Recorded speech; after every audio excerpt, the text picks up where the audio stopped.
Hi, everybody. It's Christmas Eve, and I've been talking so much about Venus retrograde in Capricorn conjunct Pluto in very kind of dark ways, and everything I've said I stand by. But I also wanted to point out what the really wonderful, uplifting, transformational part of this transit is of Venus retrograde in Capricorn conjunct Pluto. And we've been feeling this really since the middle of November at the time of the first eclipse, the first lunar eclipse, when Venus went into her shadow. And the formal retrograde is December 19th to January 29th, 30th. But then it extends through the second shadow through March 3rd. So the whole Venus retrograde period with Pluto is basically mid-November through early March. And I want to, because it's the holiday season, and that encompasses many holidays, not just Christmas, but Hanukkah, Kwanzaa, so many religious holidays between November and the end of January. And so this encompasses all faiths and religions, and also for Festivus, for the rest of us, if you want to look at it that way. But what we want to do with Venus this year, the end of this year, is it's about reconnecting and reevaluating and rebalancing the pleasure principle. Rethink, what brings you greater, deeper pleasure in life. We have to work on transforming anything that's Venus ruled, our relationships, pleasure, the structures of it all. So it's deepening. If you've lost pleasure and joy in certain areas of your life, the Pluto transit says, well, let's get deeper. Let's transform it into something with more joy, more value. If your possessions don't mean anything to you anymore, throw them away. Or even better yet, it's not so much about throwing them away. Bring them back to life. Repaint things, remodel things, redo your home. If your art is stale, reinvigorate your art. If you're a painter, if you're a photographer, it doesn't even matter if you're an artist, if you're an accountant, if you're a plumber. I don't care what you do. Take what you do and transform it into something that brings you joy again. If you went into plumbing or accounting because of something you really loved and you're bored with it, this is a restructuring of your career, a restructuring of the things you do in life that bring a purpose, that are useful, and making it something that creative again. Value that perhaps can bring you even more money in the future.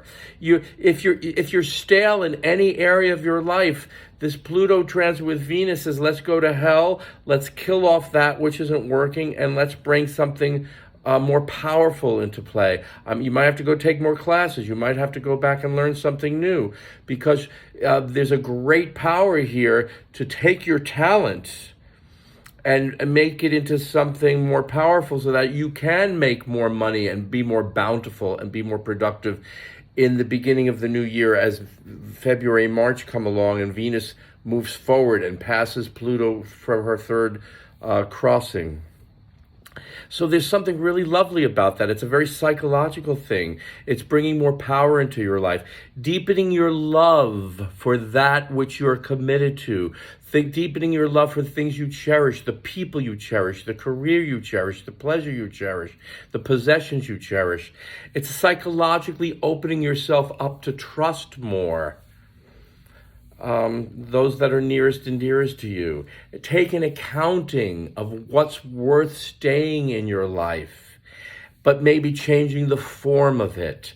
Now, some things you'll actually destroy and Pluto will excise from your life and exit. But a lot of this stuff is just a psychological transformation, seeing things with a different attitude, letting go of an old way of doing things, or incorporating the old way into something new.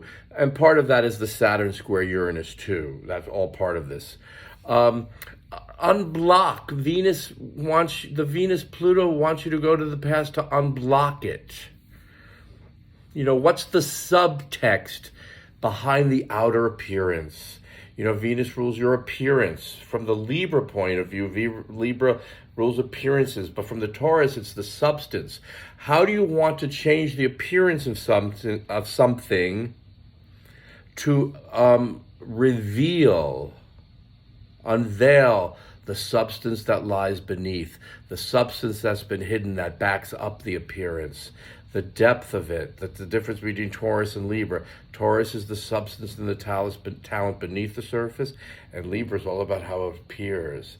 So the two Venus ruled signs are going to be, you can't judge a book by its cover. Something may look beautiful, but underneath might be hollow. Something might look ugly on a superficial level, but underneath might have great beauty.